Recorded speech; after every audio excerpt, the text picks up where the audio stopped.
Assalamualaikum warahmatullahi wabarakatuh. Waalaikumsalam warahmatullahi wabarakatuh. Baiklah anak-anak, ibu ingin keseriusan kalian yang bukan buku biologi harap dimasukkan ke dalam laci.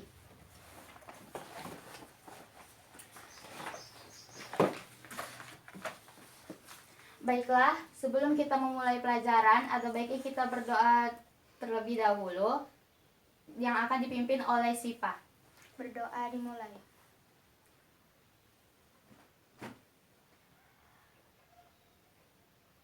Berdoa selesai. Baiklah, ibu akan mengabsen terlebih dahulu ya. Tasya Hadir. Dewi Hadir. Nisa Hadir. Sipa Hadir. Terima kasih, berarti semua hadir ya hari ini. Baiklah, sebelum memulai pelajaran, ibu ingin memberi kalian motivasi untuk semangat belajar, untuk mempersiapkan cita-cita kalian di masa yang akan datang. Kalian harus belajar dengan serius agar tersampaikannya cita-cita kalian yang ibu yakin cita-cita kalian mulia untuk membanggakan kedua orang tua kalian dan juga negara ini. Jadi ibu ingin keseriusan kalian untuk belajar untuk meningkatkan cita-cita kalian di masa depan. Oke, baiklah. Kita mulai pelajaran hari ini. Jadi materi kita hari ini tentang virus. Di sini tujuan pembelajaran kita hari ini, ibu ingin kalian mengetahui ciri-ciri virus, struktur virus, bentuk-bentuk virus, replikasi virus, dan peranan virus bagi kehidupan. Pada hari ini, ibu menggunakan metode jigsaw sebagai pembelajaran kita. Jadi metode jigsaw itu menggunakan kelompok. Nanti ibu akan membagi kelompok, dua kelompok, yang satu kelompoknya itu terdiri dari 2 orang. Jadi kelompok jigsaw itu ada kelompok ahli dan ada kelompok asal. Baiklah, ibu akan membagi kelompok seperti biasa, kelompok yang sudah ibu bagi sebelumnya. Jadi kelompoknya sebangku ya.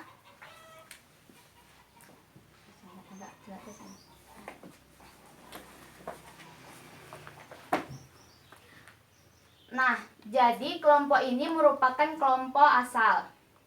Lalu, ibu akan membagi kalian ke kelompok ahli. Nah, ini merupakan kelompok ahli. Jadi, kalian harus berdiskusi untuk mengetahui materi pada hari ini tentang virus, yaitu ciri-ciri virus, struktur virus, bentuk-bentuk virus, peranan virus. Nah, sudah ibu bagi materinya kepada kelompok ahli. Sekarang kalian berdiskusi. Diskusi ibu kasih waktu 15 menit ya.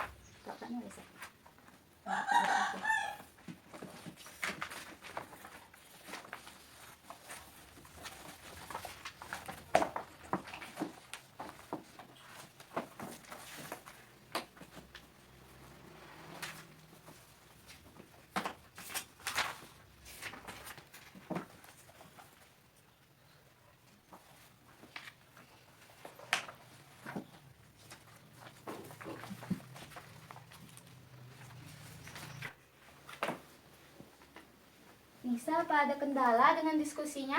Enggak ada. Tasya? Enggak ada, Bu. Dewi, apa ada kendala dengan diskusinya? Enggak ada, Bu. Sipa? Enggak ada, Bu. Lanjutkan ya diskusinya.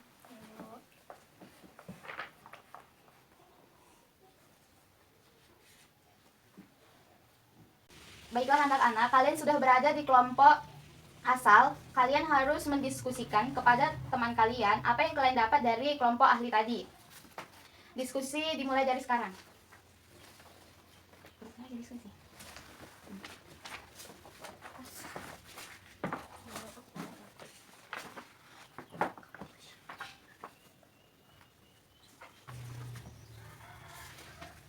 Baiklah, waktu diskusi selesai. Selanjutnya, ibu akan memberi kalian soal untuk menguji kepahaman kalian yang telah kalian diskusikan tadi. Nih, kelompok 1 dan kelompok 2. Baiklah, diskusi dimulai dari sekarang ya.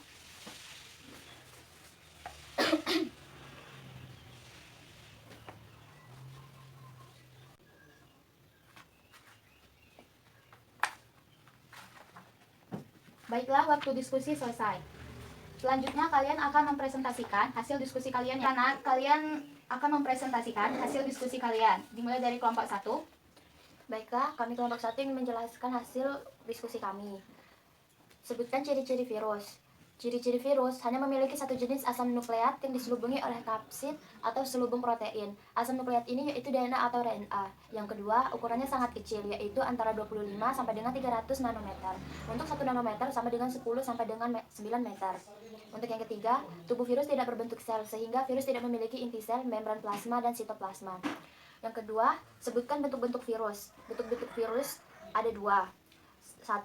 Berbentuk polihedral, contohnya adenovirus. Yang kedua, berbentuk huruf seperti huruf T, contohnya bakteriofag. Yang ketiga, sebutkan apa saja struktur tubuh virus. Struktur tubuh virus ada 3. Yang pertama, struktur virus, kepala virus memiliki kepala berisi DNA atau RNA yang menjadi bahan genetik kehidupannya. Isi kepala ini dilindungi oleh kapsid, yaitu selubung protein yang tersusun oleh protein. Baiklah, selanjutnya akan dijelaskan oleh rekan saya yang satu lagi.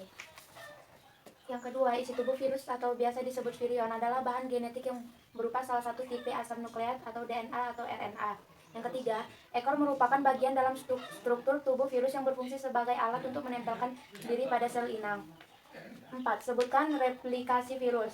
Perkembangbiakan virus dikenal dengan istilah replikasi atau perbanyakan diri. Bagi virus, sel inang merupakan sumber energi untuk sintesis protein. Perkembangbiakan virus dibagi menjadi 2, yaitu dendritik dan lisogenik.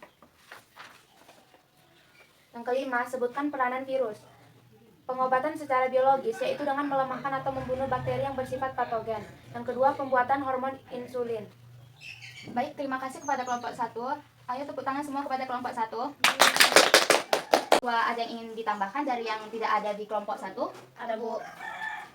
Baik, silakan dipresentasikan.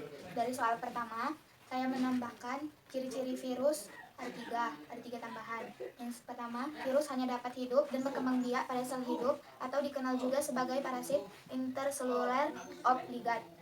Yang kedua, virus merupakan suatu makhluk metaorganisme. Makhluk metaorganisme merupakan suatu bentuk peralihan antara benda mati atau memiliki sifat yang dapat dikristalkan dan makhluk hidup atau dapat berkembang biak. Yang ketiga, virus memiliki beberapa bentuk tubuh.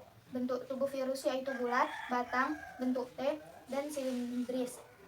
Yang soal nomor 2 yang ingin tambahkan ada 3. Bentuk-bentuk virus yaitu berbentuk batang, contohnya TMV atau tobacco. Nah, yang kedua berbentuk bulat, contohnya HIV dan influenza. Yang ketiga berbentuk filamen atau benang, contohnya virus Ebola. Yang nomor 4 saya mau menambahkan 2 perkembangbiakan virus, yaitu daur litik. Terjadinya daur litik disebabkan oleh ketahanan sel inang lebih lemah daripada daya infeksi virus. Akibatnya sel inang akan pecah dan mati, serta akan menghasilkan virion baru. Adapun tahapan pada daur litik adalah adsorpsi, penetrasi, sintesis, dan replikasi, pematangan atau perakitan, dan lisis. 2. Daur lisogenik. Daur lisogenik terjadi jika pertahanan tubuh inang lebih kuat daripada daya infeksi virus. Pada daur ini, sel inang masih bisa bereproduksi dengan normal dan tidak akan langsung pecah. Akan tetapi, DNA virus bakteriofag akan berinteraksi dengan kromosom sel inang membentuk prograf. Yang 5, saya menambahkan virus memiliki selubung yang tersusun dari subunit protein. Protein selubung dari virus ini bisa dimanfaatkan untuk membuat vaksin protein. Bisa digunakan untuk terapi gen melalui rekayasa genetik. Baik, terima kasih atas diskusi ini. Beri aplaus kepada kelompok 2 yang telah menambahkan.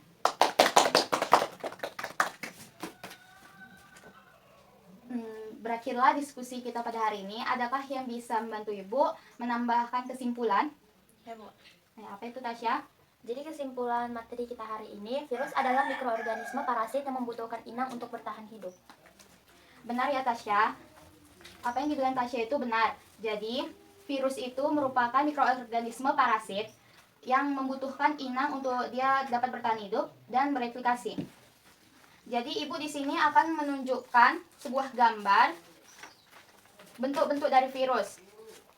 Nah, ini merupakan virus yang berbentuk batang, misalnya itu tobacco mosaic virus yang menginfeksi tumbuhan tembakau. Yang ini gambar polihedral, misalnya itu pada virus adenovirus yang menginfeksi mata, usus, dan sistem pernapasan. Lalu yang berbentuk bola itu misalnya virus HIV dan influenza. Influenza biasa yang kita sebut dengan flu. Lalu berbentuk huruf T, misalnya itu bakteriofage. Nah, selanjutnya ini merupakan struktur dari virus yang di kepalanya itu ada kapsid dan asam nukleat atau DNA, lalu leher, selubung ekor, serabut ekor, papan dasar, dan jarum penunjuk. Kemudian ini merupakan tahap-tahap replikasi virus yang terdiri dari siklus litik dan lisogenik. Jadi tahap siklus lisogenik yaitu tahap perekatan fage melekat pada suatu bakteri. Selanjutnya tahap penetrasi, DNA fage dimasukkan ke dalam sel inang. Kemudian DNA fage disisipkan pada kromosom sel bakteri. Lalu kromosom yang telah tersisipkan profage mengadakan replikasi yang terjadi terus-menerus selama ada pembelahan sel. Yang terakhir, pada kasus yang jarang terjadi, profage dapat memisahkan diri dari kromosom sel bakteri untuk memasuki siklus litik. Lalu siklus litik, tahap perekatan fage melekat pada suatu bakteri. Kemudian tahap penetrasi, DNA fage dimasukkan ke dalam sel inang. Lalu tahap replikasi dan sintesis, sel membuat komponen virus. Yang terakhir, tahap pematangan yang diikuti tahap pelepasan, terbentuk partikel virus yang utuh dan sel inang pecah. Baiklah, kita sudahi pelajaran hari ini dan Ibu akan memberi kalian PR. PR-nya itu kalian menggambar struktur virus yang sudah Ibu tunjukkan tadi dan dikumpul minggu depan ya. Baik, Ibu. Nah, minggu depan kita akan membahas materi Archaebacteria dan Eubacteria. Baiklah, kita sudahi pertemuan hari ini dengan mengucap hamdalah. Alhamdulillahirabbil alamin. Baik, Ibu sudahi. Wassalamualaikum warahmatullahi wabarakatuh. Waalaikumsalam warahmatullahi wabarakatuh.